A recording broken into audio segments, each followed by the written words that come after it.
Rockets, they fell behind big early, couldn't overcome a 2 of 11 shooting night from James Harden. 2 of 11.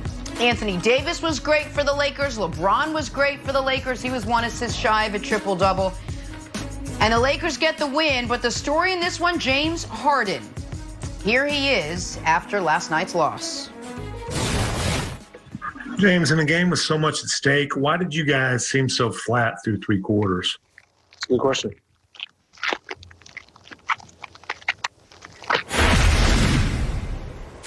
And with that, we welcome in Chris Broussard. All right, Broussard, what did you make of James Harden's performance last night? It was sad. It was sad. Look, I'm a James Harden fan. I don't go as far as Nick to say he's the best player never to win a championship, and I'm guessing Nick has maybe come off of that after another playoff clunker last night. But I am a huge fan of his game. I'm not one of those that thinks he's boring, thinks he's horrible to watch. I understand how difficult it is to do what he does one-on-one. So I'm a fan. But this was sad, and the 2 saddest things were, 1, I wasn't surprised. This has become an expectation now from James Harden. He is now 1-6. If we call last night an elimination game, which, let's face it, it really was, he's now 1-6 in those games. He entered shooting 25% from 3 in his first 6 elimination games in the playoffs. And there's something about 2 for 11, because this is his 4th playoff game where he's 2 for 11. I would love to credit the Lakers defense because it has been terrific. And it was last night. They're throwing different looks at him. They deserve some credit. But the thing is, this has happened against Golden State. This happened against Oklahoma City in the last round. This has happened against San Antonio and even the Lakers in the past. So this is on James Harden, which leads me to my second point. The second saddest thing about this is that it looked like Harden conceded. Like he just gave in and said, you know what? I am that guy. I'm that guy they've been saying I am, who doesn't deliver in the big moments. No field goal attempts in the 4th quarter. I'll give him, he had 8 free throws in the 4th quarter. That shows some level of engagement. But for a guy that good not to have any field goal attempts in the 4th quarter of an absolute must win, it seemed to me like he gave in. And we talk about Russell Westbrook and, you know, his playoff struggles. He obviously was pretty good last night. He never gives in. But I would rather have a guy go out swinging, go down swinging, trying to do too much than to kind of shrink and just concede. Chris, this is what it is, man. Originally, I said that this series will be determined by James Harden. And when you go 2 for 11, you are determining the series. But I want to approach it from a different perspective. I want to approach it from the player's perspective. 2011, I was having a terrible year with the Miami Dolphins. And it was you guys that was covering games and people covering, you know, the people on the beat, the bloggers. And I would listen to the headlines. And I remember this one moment walking out on the field and thinking that Troy Aikman was talking about me right now. And I pictured a graphic. I pictured this graphic of Troy Aikman saying, 3rd down, Brandon Marshall's drops on 3rd down. Brandon Marshall's drops in the red zone. And I remember thinking, like, well, usually there's 2 cameras on me. I know that. I know that cameras are on me when there's a good moment and a bad moment of games. They want to get the star player's reaction.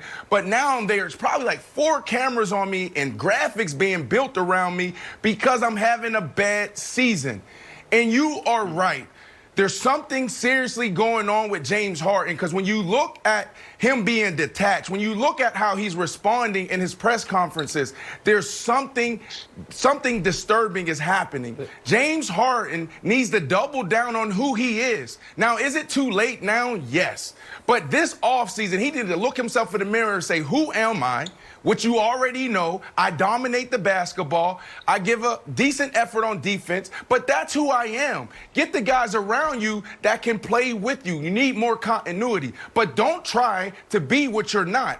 When you look at how he's approached this playoff, this whole bubble, he's actually played into the headlines. James Harden is playing really good on defense. James Harden isn't dominating the basketball. He's penetrating, trying to kick. But now you are right. He conceded to all of the mental strain, and he's struggling right now, right before our very eyes. So, Bruce, I think it's a great point, Brandon, and I think it's great insight. You know, we always hear athletes say, I don't read anything, and a lot of guys read everything or see everything or hear everything, and I do wonder if some of that's playing out with James. But I got 2 points here, Broussard, to bounce off you. One is this. The last 3 league MVPs seem to have the same problem. Harden, Giannis, which is on a night-in, night-out regular season basis, their style is almost unguardable. They're so statistically dominant. I know you feel like the right guy has won the MVP all of the last 3 years. Giannis hasn't been officially been named, but he will. But then those games are not translating to 2 weeks in a postseason against a set opponent who can study you and break down your flaws. The other maybe bigger issue, because you said it looked like Harden gave up or wasn't engaged. This game, if you didn't know that it was 2-1, which, by the way, after 3 games, unless it's 3-0, it has to be 2-1 one way or the other. It's as close as it can be. You would have thought this was 3-0. The way the Lakers are playing Taylor Horton Tucker, LeBron is laughing on the bench, playing light minutes. Harden is somewhat disengaged. I've never seen a series that didn't have a massive series-changing injury, Broussard, where it's 2-1 in Game 4, and it seems like both teams are totally resigned. Okay, this series is over. I couldn't believe it. Like, it's one thing to kind of okay, we're down 3-0, it's over. Even down 3-1, all right, it's probably over. It's 2-1. It's 2-1, and Houston could feel like, man, we could have won Game 2. We should have won Game 2. I couldn't believe that the approach from both sides was the Lakers were like, we can try out the 19-year-old rookie, and the Rockets didn't seem to have the punch you need in the biggest game of the series up to this point. No, those are good points, Nick. And the difference I would say between Giannis and Harden, and maybe this isn't the case, but Giannis has limitations in his game that you can exploit in the playoffs, obviously.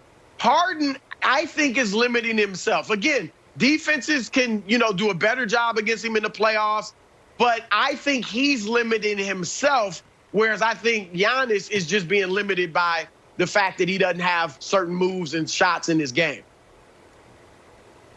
Broussard, I told you that I thought that the Rockets needed to shoot 63s, and we actually went the other way. There's going to be the death of small ball and the death of the Rockets.